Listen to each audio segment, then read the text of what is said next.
tried out mental health journaling for the last 30 days, and this is probably something that has been suggested to you as well. All right, thanks a lot, Michelle. There is a new craze around journaling. Journaling can change your life. Journaling is one of the best ways to learn about yourself. This is what I've got.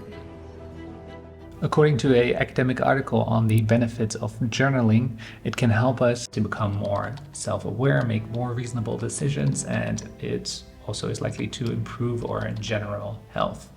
But for some reason, I didn't really like the idea of staring at blank pages without any idea where to start. As a dyslexic, I would say I've always been naturally skeptical towards the idea of reducing stress by writing.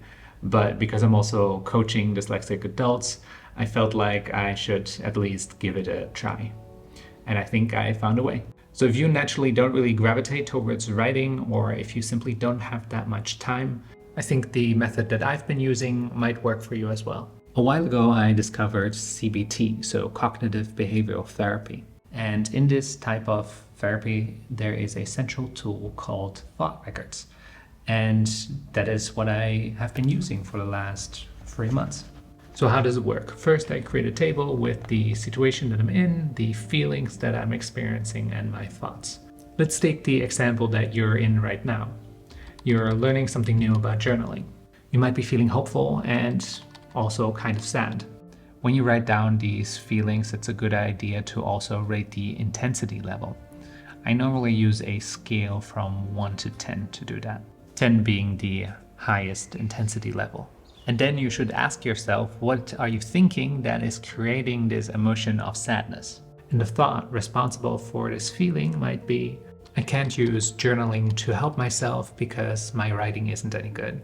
Now, your thoughts are often connected to a certain behavior. And in our case, if you were to think like this, it is likely that you don't give journaling a try. If you would stop at this point and you wouldn't do anything else, then you would have already created more self-awareness.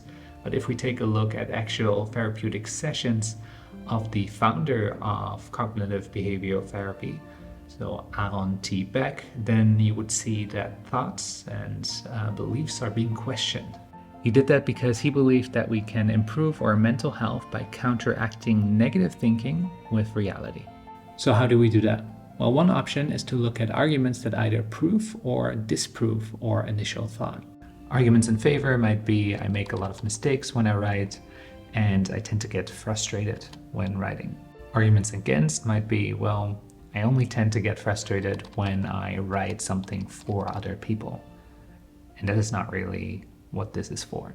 Maybe you have experienced that when you get an editor, then people actually like what you write. Another tool that you have to get to a more balanced view of the situation is to pretend that you're your own best friend. And since I also struggled with the idea of starting to write, I actually have a entrance from the time when I just started doing just this.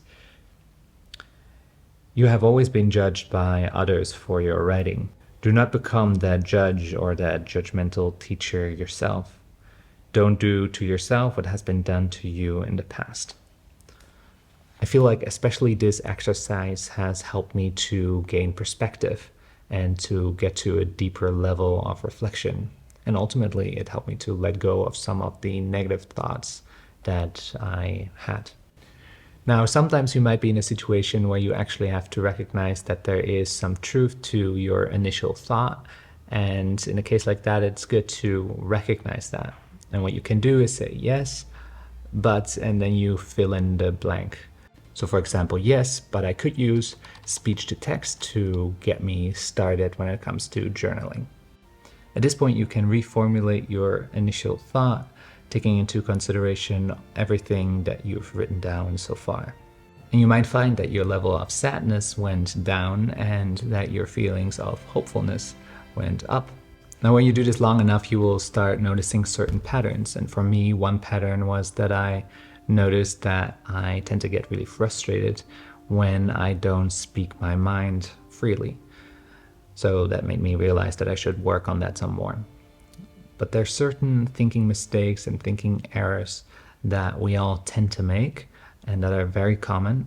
And I actually made a video about those. So if you want a head start on that, then have a look at that video so that you can avoid those.